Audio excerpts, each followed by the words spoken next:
I got my Leopard Gecko Coco now 1 year ago, and since then he has lived in this hybrid enclosure. But he's grown a lot, and in this two-part video series I will build him a brand new home.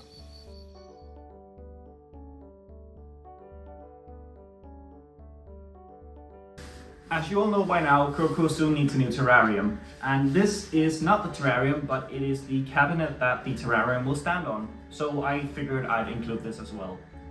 I'm not going to show you the process of me building this, because that will take forever. So instead, I'm just going to show you the finished product by doing this old trick. And here is the final product. The measurements of the cabinet is 162 centimeters long, 77 centimeters high and 43 centimeters deep. And as you can see here, there's also an ADA 30p aquarium, which I will be scaping sometime soon in the future, so stay tuned on the channel. Now we can move into the build itself of the terrarium. Okay, so this is the terrarium that we're going to use for the build.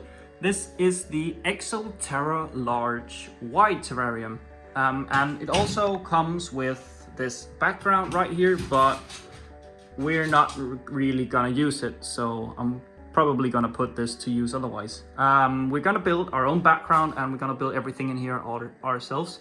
This terrarium is in measurements 90 centimeters across, 45 centimeters in depth, and also 45 centimeters tall.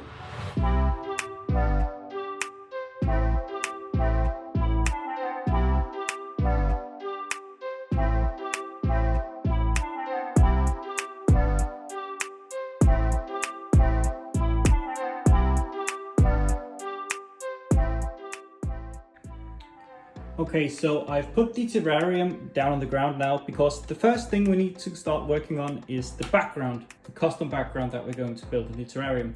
And for this, I have purchased this scaping foam, and I'll simply just spray this all across the background of the glass here, and then once it dries, we'll cut into pieces. So that's the first thing we need to get started on now.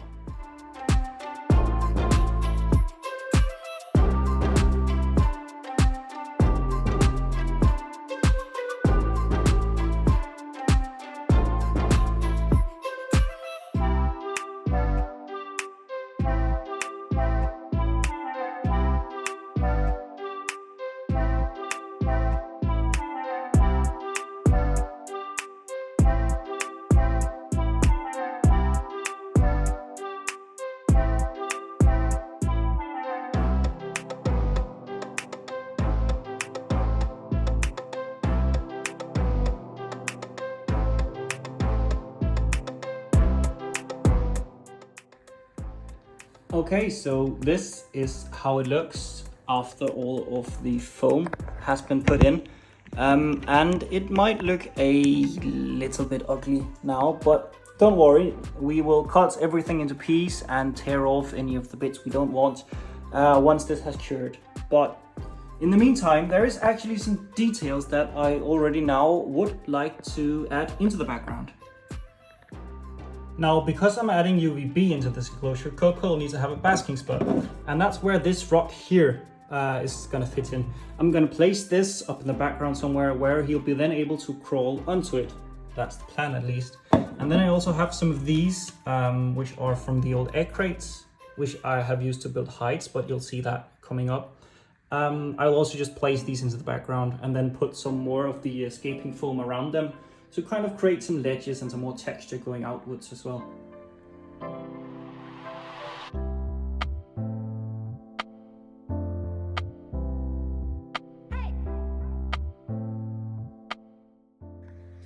Okay, so while we're waiting for everything down here to kind of get dry and get cool, we can get started working on some of the hides. I have made this in advance, which essentially is meant to be like a tunnel he can use between. So it'll be here in the middle, so he can cross from the warm side over to the cold side by using this tunnel here. But in order to actually place it in with the background, we need to have it covered, or else it's just gonna look ugly. So that's what we're gonna do now. And the approach that I'm gonna take is I'm gonna cover the inside first, back here, with expanding foam as well. And then I will immediately begin to spray the substrate mix around. And the substrate mix will consist of equal parts of this terrarium sand, this aquatic sand as well, but they have 2 different colors and some different textures, so I think that look nice, as well as some sphagnum moss. And this will all go in here, and then hopefully the scaping foam will expand to the other side, so we can just do the same immediately here as well. Or else we'll just have to use silicone here, but let's see how that goes.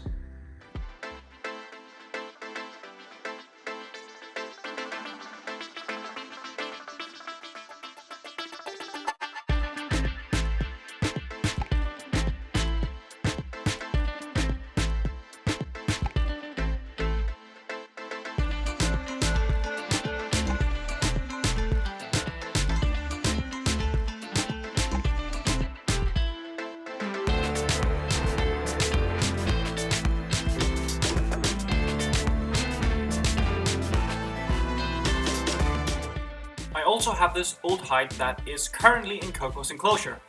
I do want to try and improve it because the egg crates are still showing quite a bit and some of the glue points are also still visible. So I'm going to take it out of his enclosure and simply take all of the slate apart until I'm left with only the crate structure, which essentially is the skeleton.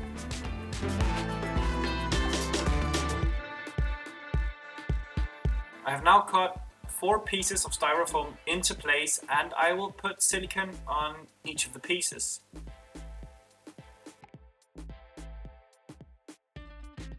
And then I'll glue them onto the skeleton. And then we have assembled this little hut. Now, to make the hut more visually appealing, I first tried to sprinkle some of the old terrarium substrate onto it, but much like the sand mix, this didn't really cover anything, so I decided to stop after covering only the top and go back to the drawing board. Ultimately, this is what I came up with. I took inspiration from his old hide structure by making use of the slate, but then supplementing it with sphagnum moss to give it some more color contrast. And don't worry about the back end of the structure, this will all be covered with new substrate, so it won't be visible in the final product. Now back to the tunnel build, and the expanding foam has now had a couple hours to cure, and I have already cut some of the excess off. I've also ran out of expanding foam now, so we need to make the inside of the tunnel with silicone and sphagnum moss instead of using expanding foam.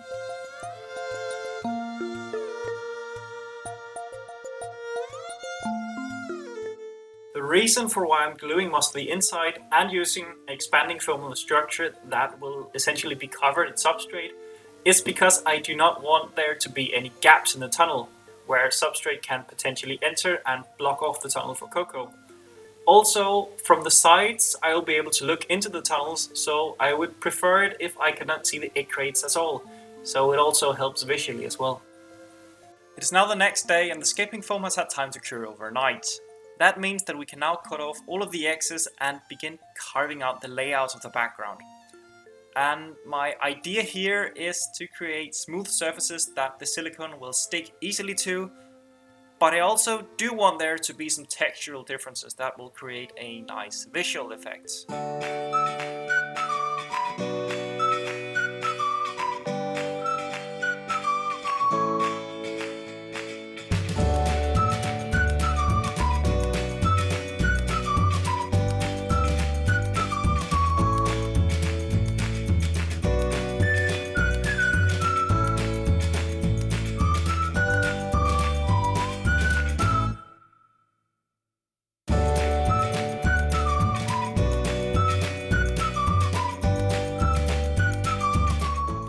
Cutting is now done, and I actually really like how this has turned out. It's very smooth at the top, and as you can see here, there's actually kind of a slope effect where the background will get thicker the further down it goes. And the thing we should do now is slather it in silicone and then apply the background material.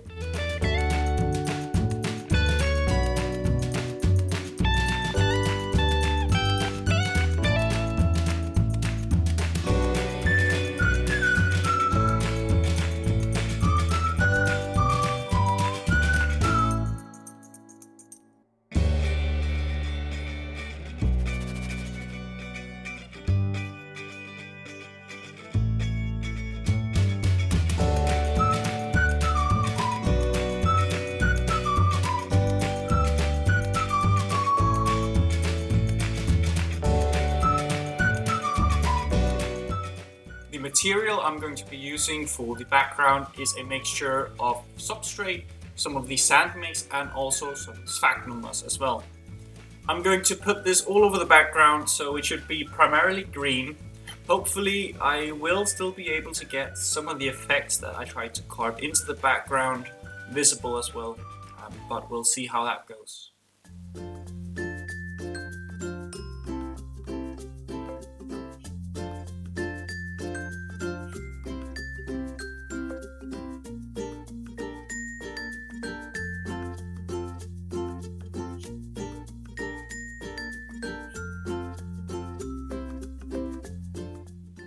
With the background now completed, the silicone would then have to cure for a few hours before I could try to move it. I was quite curious as to whether or not the moss would actually stick to the background itself, because I feared that I actually might have made a mistake by putting the sand and the substrate in together with the moss. But luckily, pretty much all of the moss actually stuck to the background, so that's good.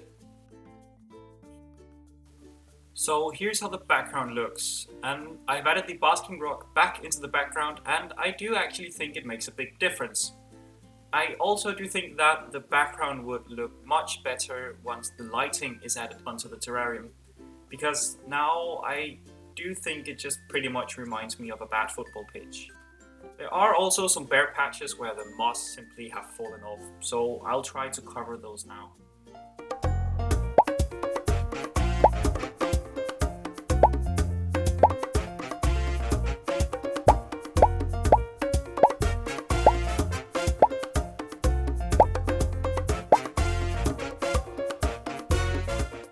After I've vacuumed out all of the debris that has fallen from the background, it's now time to add the drainage layer.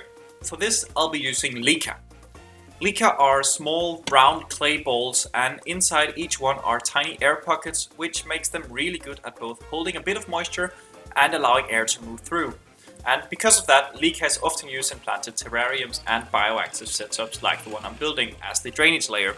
It keeps water from pooling in the soil or the substrate above, and it keeps the overall humidity levels more stable as well. Another nice thing about leca is that it doesn't break down over time like some other natural materials do, so once you've added it as the drainage layer, it can last for years with only minimal maintenance. Now that the leca is in place, we need to add a separator between the leca and the substrate. For this, I'm using a piece of landscape fabric, which I cut to size of the terrarium and laid it right on top of the leca. This layer keeps the substrate from mixing in with the drainage layer, which will still allow the water to flow through easily. And now for the last bit that I want to do in this first part is to get some of the more tedious things in place. First, I would like to place the tunnel in, but in order to do that, we first need to have a bit of substrate placed down towards the back of the terrarium. I'm still waiting for the new substrate in the mail, so instead I have here some of his old substrate as well as some sphagnum moss. I placed in the substrate and distributed it evenly across the back of the terrarium.